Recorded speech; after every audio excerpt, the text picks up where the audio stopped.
tout le monde! Alors aujourd'hui on se retrouve dans une nouvelle vidéo, donc c'est une vidéo que vous m'aviez pas mal demandé, qui continue aussi ma série organisation, donc la série que j'ai commencé à vous faire je crois au mois de juin ou au mois de juillet, et aujourd'hui je vais vous présenter mon planeur budget. Donc vous avez été beaucoup à me poser des questions sur comment je m'organisais, comment je faisais pour pouvoir faire pas mal d'achats alors que je suis étudiante, comment ça se passait, comment je notais mes dépenses, etc. Donc c'est ce que je vais vous expliquer aujourd'hui dans cette vidéo. Dans une première partie, je vais commencer par vous présenter mon planeur budget et ensuite on planifiera ensemble mon mois d'août et du coup je vous montrerai comment je m'organise dans ce planeur. Donc ce planeur, je l'ai construit entièrement moi-même, donc il n'existe pas un planeur budget chez Mambi qui est déjà fait, mais il existe des éléments pour le construire. Donc tout d'abord, vous voyez, j'ai mis des anneaux, donc là pour le coup ce sont des mini anneaux. Vous verrez peut-être comme ça, c'est vraiment tout fin, donc c'est vraiment tout petit, ça ne prend pas de place. Comme ça, au niveau de votre rangement planeur, même si vous devez l'emmener ou quoi que ce soit, il ne prend pas de place. Ensuite, au niveau de la couverture, elle vient d'un kit de couverture, donc c'est une couverture avec des flamants roses. À l'arrière, elle est toute simple avec un motif pois et à l'intérieur, ce sont des flamants roses. Donc maintenant, on va ouvrir le planeur et je vais vous montrer ce qu'il contient à l'intérieur. Donc à l'intérieur de ce planeur, vous voyez, c'est écrit budget planeur. Donc en fait, Mambi vend un kit budget planeur exprès pour les happy planners. Donc vous pouvez soit le rajouter à la fin de votre planeur en mettant des gros anneaux, soit comme moi, si vous voulez pas que ce soit trop lourd, recréer un planeur avec des anneaux et une couverture et insérer cette recharge à l'intérieur. Donc je vais vous montrer rapidement comment elle est constituée. Il faut savoir que c'est une recharge pour 6 mois. Donc moi j'en avais déjà acheté une pour tester un peu ce système pour voir s'il me correspondait et j'en ai racheté une autre une fois que j'ai vu que ça me convenait et que l'autre du coup était presque pleine et elle est non datée. C'est-à-dire que si je prends un mois par exemple, voilà c'est comme ça, c'est moi qui ai collé l'autocollant octobre mais sinon vous avez une page vierge juste comme ça et vous allez voir que du coup vous n'avez pas les dates. Donc de quoi est composée cette recharge? Vous avez déjà un intercalaire, donc ça c'est pratique, je vous disais, si vous insérez la recharge dans un planeur déjà et du coup que vous voulez avoir une petite intercalaire pour vous montrer que vous arrivez dans le planeur budget. Ensuite dans la recharge vous avez des autocollants, donc là vous voyez j'en ai déjà utilisé, j'ai utilisé normal tous les mois que j'ai collé sur mes petits intercalaires et toutes les écritures aussi de mois que j'ai collées sur les vues mensuelles. Donc après par-ci par-là il y a des petites choses qui ont été utilisées vu que je vous disais que j'avais commencé au mois de juillet. Donc vous avez 2 pages d'autocollants comme ceci, donc avec que des choses en rapport avec du coup le planeur budget. Ensuite vous avez, je vais enlever ça, vous avez une pochette donc pour ranger, moi je range mes autocollants et mes tickets de caisse à l'intérieur. Donc vous avez 2 côtés. Vous avez ce côté-ci et ce côté-ci, donc ça c'est super pratique. Je vais ranger mes petits autocollants. Donc ça ce sont un kit d'autocollants que Mambi a sorti, donc vous avez plusieurs pages et c'est spécial budget aussi. Donc je les laisse à l'intérieur parce que je ne les utilise que pour ce planeur et c'est plus pratique de les avoir avec moi. Ensuite, donc là je vous disais c'est la pochette où je range mes tickets de caisse, mais là comme on est au début du mois d'août ils sont encore dans mon porte-monnaie. Mais sinon dès que j'ai des tickets de caisse que je vois qui traînent et qui n'ont pas été pointés, je les range dans cette pochette. Ensuite vous avez cette page donc qui est la page un petit peu pour noter ce que vous avez économisé. Donc moi j'ai noté ce que j'ai économisé en juillet mais je vous ai mis un petit post-it pour pas que vous voyez. Mais du coup je trouve que cette page est très belle, elle se présente sous forme d'une jarre et vous avez tous les mois de l'année pour noter à chaque fois combien vous avez économisé. Ça c'est très bien aussi pour celles qui font le challenge. Il y a un challenge qui existe où il faut mettre, je crois, je ne sais pas, je vais peut-être dire des bêtises, mais toutes les semaines ou tous les mois une somme. Donc ça c'est pas mal pour faire ce challenge. Vous pouvez me marquer aussi l'idéal que vous voudriez économiser chaque mois, donc pour vous rendre compte un petit peu de l'évolution. Donc ça c'est plutôt pratique. Et ensuite on arrive dans le côté planeur. Donc vous voyez ça se présente comme ceci. Je vais peut-être vous montrer un mois que je n'ai pas encore utilisé et après je vous expliquerai comment je m'organise. Donc on va prendre celui-ci donc qui est le mois d'octobre. Donc tous les mois commencent avec une fiche comme ceci. Oui, autre précision, tout est écrit en anglais. Donc soit vous êtes bilingue et du coup vous n'avez aucun souci. Soit vous pouvez faire comme moi si vous avez quelques notions d'anglais mais que vous n'êtes pas encore en totale maîtrise. J'ai tout simplement cherché ce que ça voulait dire et je me suis laissé une petite fiche dans mon planeur au cas où je ne me rappellerai pas de la traduction des petits mots qu'il y avait à l'intérieur. Après ça prend quelques minutes, vous pouvez aussi réécrire en français à côté, enfin je pense que ça peut ne pas poser trop de problèmes. Moi personnellement qui suis pas bilingue, j'arrive très bien à m'en sortir, c'est des mots franchement très usuels. Donc vous avez cette page qui est très bien pour justement organiser ses dépenses et prévoir un petit peu tout ce qu'on va dépenser. Donc vous pouvez noter toutes les dépenses en rapport avec la maison, en rapport avec le transport, avec les assurances, la nourriture, les enfants, les taxes, les frais personnels, un peu les sorties, les activités, ce que vous avez économisé ou investi. Et après vous avez toute une case où vous pouvez aussi noter des choses. Et donc pourquoi il y a 3 colonnes? En fait vous avez une colonne de ce que vous projetez de devoir payer. Donc vous pouvez noter au début du mois ce que vous pensez devoir payer pour faire le total et savoir combien vous allez en avoir un petit peu de dépenses. Après vous avez une colonne pour noter ce que vous avez vraiment payé et une colonne pour noter la différence.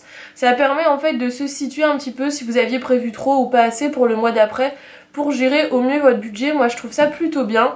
Et ensuite vous avez un petit tableau qui parle de ce que vous allez recevoir comme argent, donc les revenus principaux que vous allez avoir. Donc c'est pareil, vous pouvez faire une estimation, noter le revenu réel et la différence, après les revenus extra en gros, et le total de ce que vous avez eu. Donc là vous pouvez noter le total de ce que vous avez gagné, et du coup là en faisant le total de toutes ces cases, le total de ce que vous avez donc gagné et après dépensé, et voir ce qui vous reste à la fin du mois. Donc moi je trouve ça vraiment super pratique.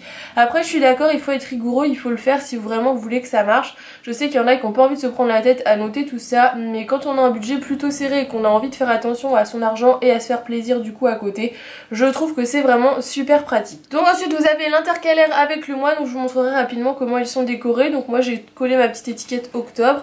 Et vous allez arriver sur une vue mensuelle. Donc la vue mensuelle est toute vierge, normalement ça vous ne l'avez même pas, c'est moi qui l'ai collée. Si vous n'aimez pas, vous pouvez très bien écrire vous-même octobre. Il faut rajouter du coup les dates à chaque fois sur les jours. Et vous avez ici toute une partie pour mettre des notes. Donc moi je trouve ça assez pratique. Clairement sur cette page là, moi je note les dépenses qui sont sûres et prévues et les choses qui vont faire que je vais plus ou moins dépenser de l'argent. Donc quand je suis au travail, quand je suis en vacances, le jour où j'ai ma paye, etc. Donc ça c'est plutôt pour avoir une vue d'ensemble au début du mois. Après je ne note pas tous les jours ce que je dépense dans la petite case. Clairement je trouve que ça ne sert absolument à rien. Ensuite vous avez une double page pour noter les factures. Donc ça c'est très bien quand vous êtes par exemple mensualisé sur des factures où vous avez votre loyer à payer, votre assurance, votre électricité, l'eau, enfin je ne sais pas, toutes les factures, vous pouvez les répertorier ici. Donc vous pouvez noter toutes vos factures, la date limite à laquelle vous devez la payer, le montant, et quand c'est payé vous pouvez cocher.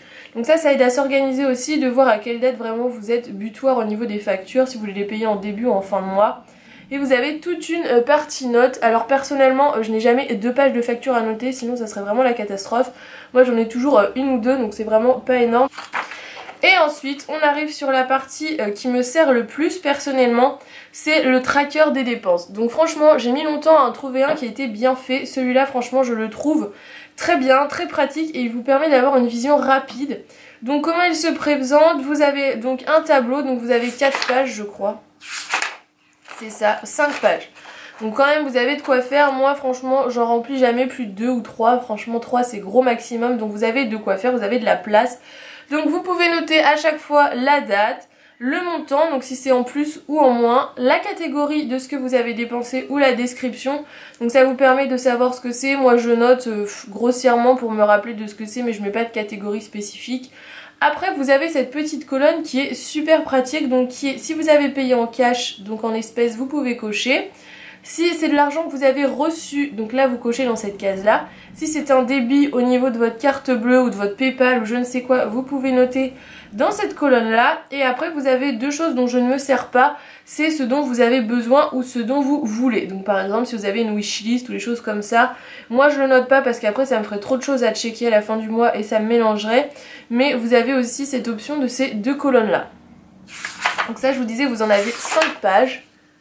Et ensuite vous avez une page, donc moi je ne m'en suis pas encore servi. Franchement ça c'est pour faire le point sur soi-même. J'ai pas eu le temps forcément de la remplir pour le mois de juillet, et avant je m'en servais pas forcément non plus. Après je pense que ça peut être pas mal de la remplir pour savoir où vous en êtes. C'est tout simplement une page de conclusion pour le mois où on vous pose des petites questions sur par exemple qu'est-ce qui vous a posé le plus de problèmes, les objectifs qu'il faut que je mette en place pour le mois prochain, etc. Donc ça c'est plutôt une réflexion sur soi-même et sur comment s'est passé le mois. Moi j'avoue je la remplis pas forcément, mais pour ceux qui veulent ça peut être super pratique aussi. Donc maintenant que je vous ai présenté un petit peu ce planner, je vais vous montrer moi comment je m'organise. Je sais que sur YouTube quand on commence à parler d'argent ça pose problème, ça fait polémique, tout le monde se compare à vous, etc. Enfin J'ai pas envie de rentrer dans des polémiques, même si franchement moi le but de cette vidéo c'est pas d'exposer ma richesse ou d'exposer ce que je dépense, mais plutôt de vous aider à trouver un système d'organisation qui pourrait vous convenir. Donc j'espère que dans les commentaires j'aurai pas des remarques sur mes dépenses, sur ce que j'achète, sur etc. Ça me rendrait vraiment triste parce que c'est pas du tout le but de cette vidéo, c'est vraiment de vous montrer, vous m'avez posé pas mal de questions. Donc j'ai trouvé ça intéressant de vous faire cette vidéo. Donc comment je m'organise chaque mois, j'essaye de noter toutes les dépenses qui vont être prévues. Donc dans Project Cost, et donc ces dépenses c'est celles qui sont en rose. Donc vous voyez que je peux pas tout prévoir, c'est clairement pas possible de prévoir toutes les dépenses qu'on a à faire, surtout que moi au niveau de mon boulot je ne sais jamais quel salaire je vais avoir, c'est pas un salaire fixe, donc c'est déjà très compliqué de s'organiser. Après vous pouvez estimer à peu près, mais ça tombera jamais pile. Donc vous voyez là j'avais estimé à 45 par exemple, et le coût actuel a été de 23, donc ça permet de se fixer. Moi j'essaye de mettre toujours un petit peu au-dessus pour être sûre de ne pas avoir de mauvaises surprises à la fin du mois. Mais ça permet quand même de se fixer sur des choses. Donc j'avais fixé la nourriture, à peu près combien j'aurais pu avoir de salaire, ce que je dépense au niveau de l'esthéticienne et au niveau de l'abonnement du cinéma. Donc l'abonnement du cinéma ça c'est quelque chose de fixe. Mais par exemple tout ce qui est facture d'électricité etc, je ne peux pas forcément les fixer. Et ensuite au fur et à mesure du mois que je vais avoir des dépenses, je vais rajouter, donc cette fois-ci pas souligné en rose mais en normal. Par exemple là j'ai dû payer mes frais de scolarité ce mois-ci, donc ça fait un petit peu mal aux fesses hein. Mais voilà, donc ça je le rajoute dans les actual costs. Et du coup je ne les souligne pas en rose parce que c'est des dépenses que je ne suis pas apte à prévoir, que je ne peux pas vraiment estimer. Donc en fait je saurai pour les prochains mois que ces dépenses là je n'ai pas réussi à les estimer le mois d'après. Est-ce que j'y arriverai le mois d'après? Je ne sais pas, ça dépend vraiment. Il faut vraiment voir à peu près au niveau de ces dépenses du mois précédent si c'est des choses qui sont devenues fixes ou non pour pouvoir les prévoir. Donc voilà comment je m'organise au niveau de cette page là. Donc je vais vous montrer rapidement. Donc au niveau du mois de juillet, la vue mensuelle, voilà comment je m'organise.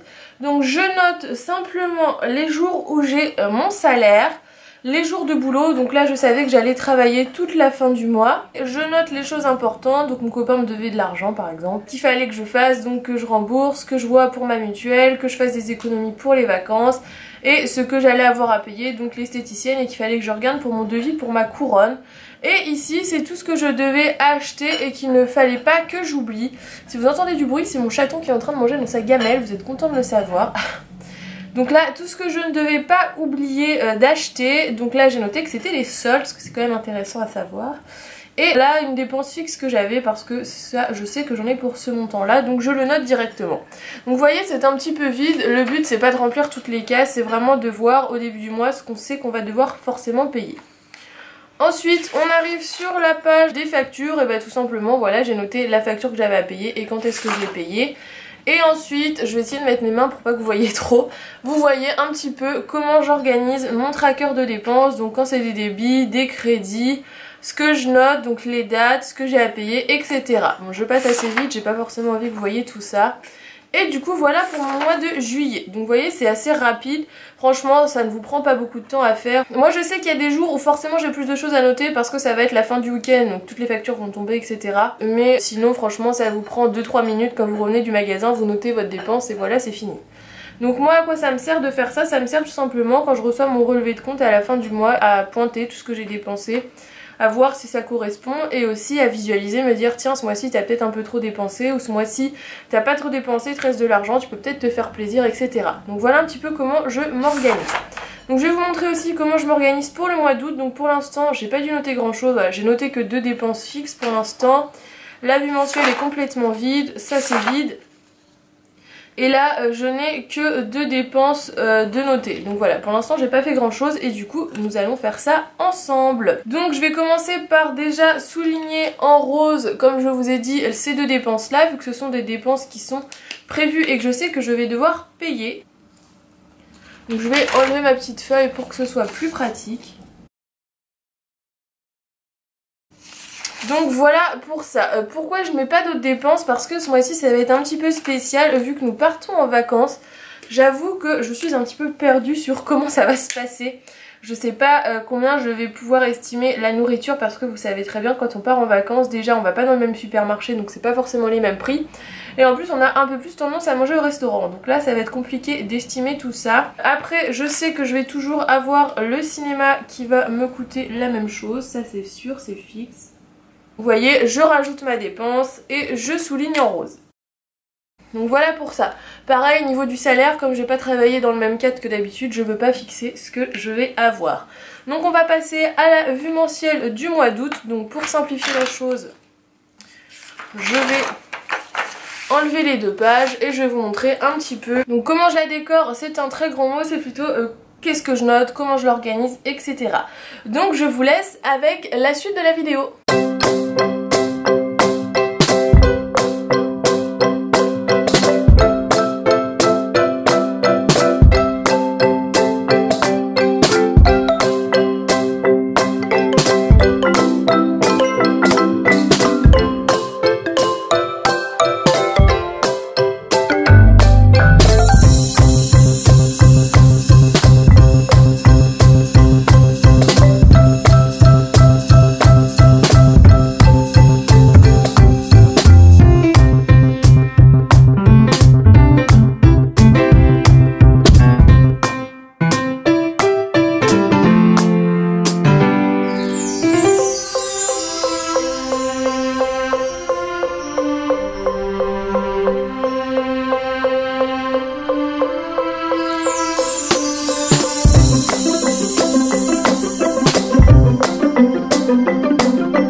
Un petit peu comment je décore mon mois d'août. Donc vous voyez, rien à voir avec mes autres planeurs, c'est ultra simple, c'est vraiment minimaliste, mais le but c'est vraiment de noter mes dépenses. Ce planeur, c'est pas forcément qu'il soit super décoré comme les autres.